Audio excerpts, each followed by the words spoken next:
Sunod tuig 2024, dinhi na sa dakbayan sa Sugbo ipahigayon ng Central Visayas Regional Athletic Association kung CVIRAA meet.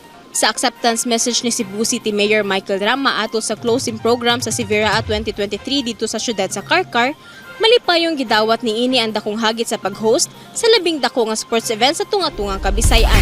And I am very proud to accept together with DepEd, Ma'am Nempa Doktora Bongo, and of course, including adult, not Germany, but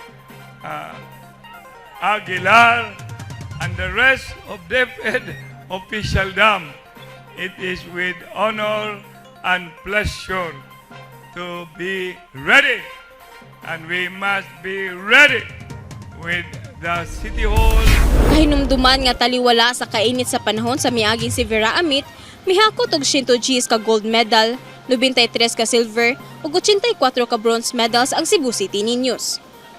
Dakong garbo sa syudad sa Sugbo na nahimong overall champion ang mga piniling players sa dakbayan sulod na sa 28 ka tuig.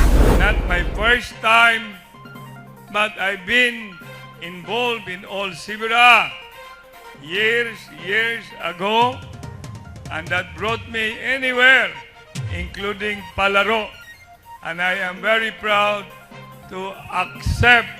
Ang mga nakadaog sa CVIRAA 2023 mao ipadala sa palarong pambansa nga ipahigayon karong umaabot nga Hulyo karon tuiga sa Marikina City. Sa taliabot nga hosting sa CVIRAA, dubling pagpangandam ang buhaton sa lokal nga paggamhanan sa dakbayan sa Sugbo inabagal sa local school board aron masiguro ang laing kadaugan sa dakbayan. Kini ang balita, Nova Yanson, Cebu City News.